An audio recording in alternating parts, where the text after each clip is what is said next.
உலகத்தோட ஒட்டுமொத்த archaeological டிபார்ட்மெண்ட்டும் stun ஆகி நிக்கிற அளவுக்கு தரமான சம்பவத்தை செஞ்சிருக்கான் தமிழன். ஸ்கூல்லலாம் நம்ம இரும்பு காலம்னு ஒன்று படிச்சிருக்கோம், ஞாபகம் இருக்கா?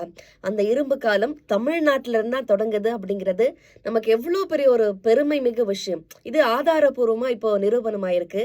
கிட்டத்தட்ட 5300 வருஷத்துக்கு முன்னாடியே உருக்கு இரும்பு தொழில்நுட்பம் அப்படிங்கிறது தமிழ்நாட்டில் செயல்பாட்டில் இருந்திருக்கு. இன்னைக்கு உலகத்தை இரும்பு அப்படின்ற ஒன்று இல்லாம நம்மளால கற்பனை கூட பண்ணி பார்க்க முடியாதுல்ல. இவ்வளவு நாள் கல் தோன்றி மண் தோன்றா காலத்தே வாளோடு முன் தோன்றிய மூத்த குடி தமிழ் கொடி அப்படின்னு நம்ம சொல்றப்ப எல்லாமே சும்மா பெருமைக்காக சொல்றீங்க.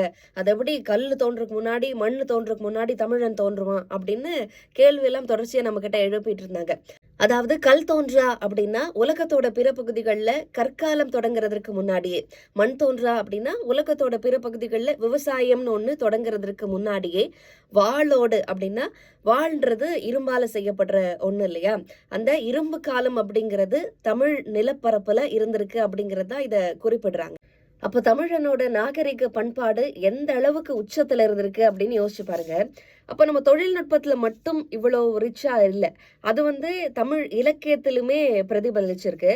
அகநானூர்ல என்ன சொல்றாங்க அப்படின்னா, கொல்லனின் சூடான உலகில் பழுக்க இரும்பை காய்ச்சும் போது தண்ணீரை தெளித்து குளிர வைத்தது போல உனது இனிய சொற்கள் வலி நிறைந்த எனது நெஞ்சத்திற்கு ஆறுதல் அளித்தன அப்படின்னு ஒரு ஃபீலிங்ஸையும் எக்ஸ்பிரஸ் பண்றாங்க. அதே நேரத்துல இந்த இரும்பு தொழில்நுட்பம் அப்படிங்கிறது தமிழ் நிலத்துல இருந்தது அப்படிங்கிறதையும் ரெக்கார்ட் பண்றாங்க.